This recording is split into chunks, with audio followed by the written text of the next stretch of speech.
All right, BradCooney.com. I'd like to welcome in from The Voice Season 12, Stephanie Rice. What is up, Stephanie? Hey, I'm doing great. Thanks for wanting to talk to me today. Absolutely, we want to talk to you. You know, first and foremost, we here at BradCooney.com, we adore you, and we want to wish you the best. Oh my gosh, thank you. We just sincerely want to wish you the best, you know, not only in this competition, but just going forward in life as a whole. And me and my partners, we just wanted to convey that message to you. Thank you. That means so much to me. I really appreciate you sharing that with me. Yep, it's our pleasure, and you're just a good person. All right, so let's go back, rewind a little bit to the blind audition, and then we'll walk through where you are now. Yep. You sang Piece by Piece, one of my favorite songs, and Gwen and Blake turned, so that's a pretty tough choice. Pretty tough choice right there, you know. So just I guess share with us what was the thinking behind picking Gwen. You really can't go wrong with either, but what was it about Gwen that made you pick her? Well, for one, I was just mind blown that I even had a choice. I wasn't sure if I was going to turn any chair, so it was very humbling that both Blake and Gwen turned. And the reason why I went with Gwen is because I just felt this immediate connection to her on an emotional level. She was saying that, you know, the reason why that she does music is to kind of take this pain and transfer it into a melody, and then share that melody with other people in hopes to, you know, help other people. And that's kind of exactly what my whole mindset is when approaching music. And so there was this immediate connection I felt with her that there's just no other way I could have gone differently. It was really funny because, like, everybody was against poor Blake. It was like 3 against 1. Yeah, and that moment is crazy, you know. I mean, they turn around, and I think I didn't even really comprehend that anyone had turned until I'd sung my last note. And then all of a sudden, they're just kind of bantering, you know, back and forth, and I'm just going in my mind like, what is going on? Where am I? How is this happening? This is insane. This is all insane. Yeah, you know, I wanted to ask you because I've asked a lot of the singers that's been on the show the past 5 seasons, and there's a common there's a commonality with blind auditions that a lot of them say, you know what, I don't even remember like half or 3/4 of the audition. It was like a void. Did that happen to you? Yeah, I mean, it happened. I definitely. I mean, the word blacking out is a word that I hear a lot of, you know, fellow contestants use, and I can relate to that. But on top of that, this song required me to really open myself up and be present for the moment, in a sense of channeling the emotion of the song. So I was so wrapped up into the song itself that I was not really processing what was going on around me. So it's that, and so in that sense, it was very cool to watch the airing of it. You know, I got to watch the premiere with friends, and I got to see things that I didn't even know that happened because, like you said, you know, a lot of it just you cannot. There's no way you can process it in real time because it's overwhelming. Yeah, you get I think you get 90 seconds to make or break the whole thing, right? Yes, it's a now or never moment, and I remember thinking the last thing I want is for my nerves to be the reason why I didn't turn a chair. You know, if I don't turn a chair because they didn't like the sound of my voice or, you know, didn't vibe with what I was doing, you know, that's something that I can, you know, digest on my own time and be okay with. But I did not want nerves to, you know, be the reason why I didn't make a team. And so that moment is a do or die moment, and I remember thinking I just have to be the strongest I've ever been in my entire life and just trust my voice, you know, trust everything that I've been doing this whole time and not overthink it, just be in the song and that's it, and luckily it worked out. Yes ma'am. You know, so like whenever I have somebody from The Voice come on my podcast show, I'll always get on YouTube and I'll watch the blinds again. I watch like 3 or 4 times. I'll watch the video. Then I'll, you know, whatever stage the show's at. Like I got a chance to watch a few years now. And I look down at the blind audition video, and you got like almost 3.5 million views on that thing already. That's not even a real number in my mind. I don't even know how that has happened. all of it. Like I said, I wasn't even sure if I was going to turn a chair. And then when you do, all of it happened before, it's pre-taped. So even when it aired, I was still going through another set of nerves of, is the general public going to like this, Yeah. And so for it to have that many views, it's just, I don't know, it just makes me feel like I definitely am on the right path. Yeah. And it just kind of, fills my heart up. Absolutely, as it should. All right, so fast forward a little bit to the battle rounds. You faced Carolyn Sky. She was on my show. She's a real sweetheart. And look, she is one of my favorite people ever. Yes, and she really brought it too, man. I was like, wow, I don't know, this is going to be a close one here, because she really, really fought hard against you. It really forced you to be on your A game, huh? Yeah, no, I think we both pushed each other to be, to give the best performance that we could. Back to Caroline, she's like the most talented person I've worked with, and she's 16, and that in itself was intimidating. It's like I sounded awful when I was 16. What was going on? And then she's such a sweet person. You can't even look at it as a competition, and nor did I want to, because that's not why I do music, and honestly, that's not why Caroline, she shares, and that's not why she does music. So we really just kind of joined forces and said, okay, look, we're going to make this the best duet, not, battle, but the best duet that we can do to make each other sound the best that we can sound, so that we can both go through. And that's exactly what happened. So we, both came out of there advancing to the next round, and we did it. Yeah, like you said, she's only 16. She's going to be a real force.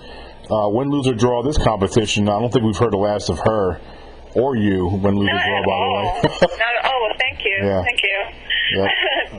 I think you got a real shot at this thing too. I just again, this is my 5th season interviewing the voice singer, so I'm getting pretty good at predicting my top 5, and I definitely got you. I got you.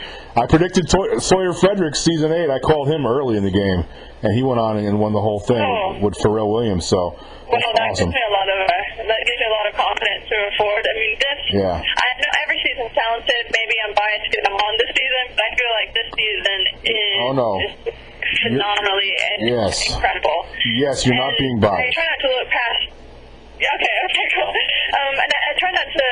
Each round I've done, I've never looked past the very next step. The first thing I focused on was just giving my best performance off the blind to turn a chair, and then it was getting to the battle, and then it was getting to the knockout, and so now all I'm focusing on is just delivering another song from my soul, because that's what I do, and it's kind of all I know how to do, so I don't want to lose touch with that, and hopefully make it to the top 12. But it's a massive cut going from 24 to 12 in this next round. So true. So true. You mentioned it before about the talent. Look, the talent level is, in my opinion, insane this season. Like every season's got good talent. Like when Jordan Smith won, I mean, that dude is he's like Freddie Mercury reincarnated. His voice is insane. He's good.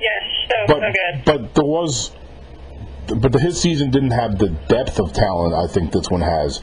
There's so much depth this season. It's really, really going to be interesting how it all pans out. Yeah, I think every contestant has some unique quality about them and a winning quality about them. Right. It's inspiring to be around everyone too. Mhm. Yep. Okay, so the knockouts, you faced Troy. He's also another mountain to climb. That dude, just like we were saying, the talent. Yeah. One of the things. One of the things you bring to the table, and you mentioned this when you were telling me about your blind audition, how you really wanted to connect, and that's something you really do. You connect with the listener. You paint a picture for the listener, and I think that's really, really going to bode well. Thank you. Yeah, it's what I've always said. My dream and passion has always been to share my heart through music, and to do that, you have to make yourself vulnerable and open up, and that's what I want to do, is connect with people. I think that the most beautiful thing about music is that it does connect people, and from all walks of life. It's the ultimate universal language. And when I get Peer of Troy, like you said, that was I knew how talented who Troy was. And it's kind of funny when we got our battle partner, I was like, oh no! I was like, I think I'm going home now. I mean, I thought I was going home when I was against Caroline. But I love Troy's voice. I mean, I'm a fan of him. I think, me too. He also was able to dig deep into his emotions when he sings too. So I kind of for that round, instead of going big, because I knew he had such a big voice, instead of going big, I just kind of wanted to keep it subtle and keep it. I wanted to show people kind of where music all started for me, which was just me and my guitar. Doing open mics, and that's kind of what it felt like. Me doing an open mic, yet for millions of people and not 15. Yes. Look, now the live shows are coming up, and this is huge. So I wanted to talk to you about what do you do? What do you do to prepare? Because this is such. Look, I freak out when I got to speak in front of 20 people at my workplace. And here you guys are up there and singing in front of these legend judges in a studio, but now the live shows are coming up. It's like the major leagues coming up here. What do you do to calm yourself and to handle your nerves? Honestly, I mean, if you focus on any one of the things that you just said, there is no calming yourself. I mean, you'll just work yourself up into a frenzy. True, that's true. Yep, good point.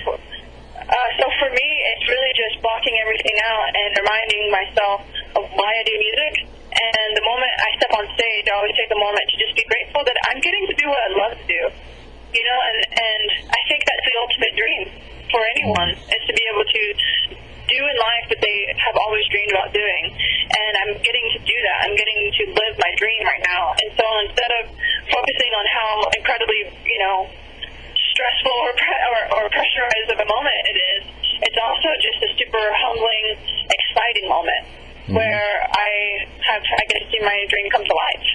Yeah, well said. I like that answer. That's a good answer. All right, so Gwen Stefani, she's does she ever look bad? Ever? She's it's like every time I see her, she's as flawless as you. She is absolutely flawless human being. That one. Yeah. What has she done for you? Taught you something? She's maybe said to you that's just made you even better than you already are? I think. Well, I know exactly what she's done for me, and I think it all stems down to the fact that it takes a certain amount of confidence to get up onto that stage and deliver the kind of message that I want to deliver. And when I've been told my whole life that I have a different sounding voice, and that sometimes was not meant in a positive way. And I remember very specifically, and around junior high age, I wrote the song, and I was kind of showing it. I was kind of shy about it, and I was showing it for a few friends, and someone made a comment, was making fun of me, and about how my voice was weird. And that stuck with me. I know it's so long ago, but that moment stuck with me, where I didn't sing publicly for years because of that. Just because I thought, well, my voice is weird, but I love to write music, so maybe I'll just write music and others will sing it for me. And that was kind of my mindset for a long time. And then,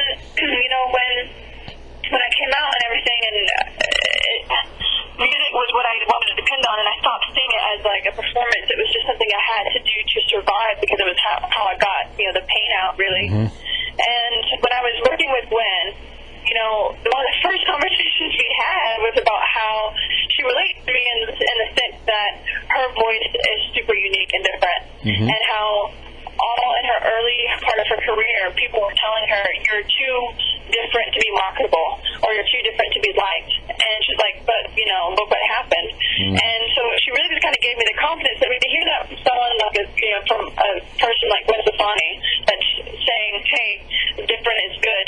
I was able just to kind of latch onto those words and just be comfortable in my own skin 100%. And I have to be to, like I said, deliver the kind of message that I want to. I can't do it half-heartedly. I have to do it wholeheartedly and confidently.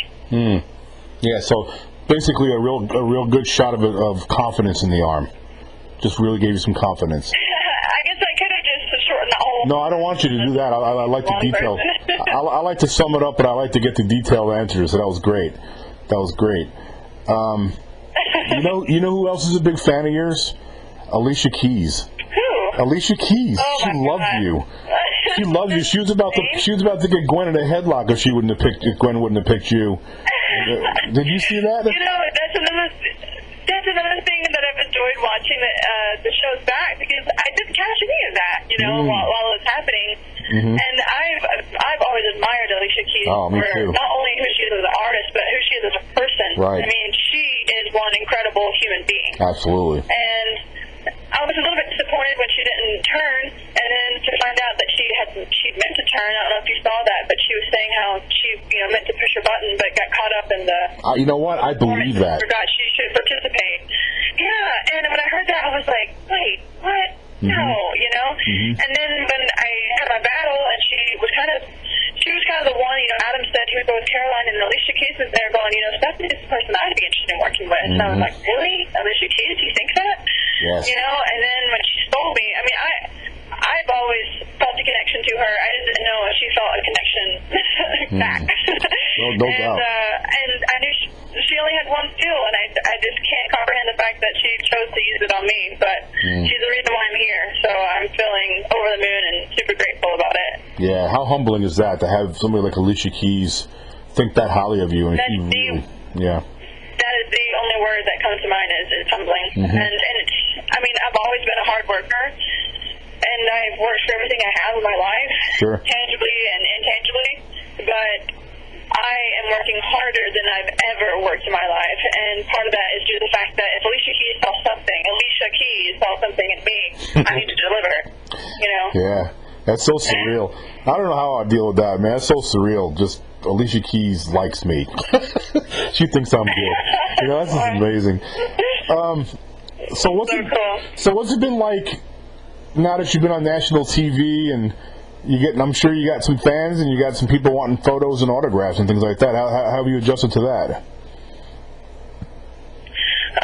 That has been another humbling experience. I think one of the coolest parts for me to see is that I've had this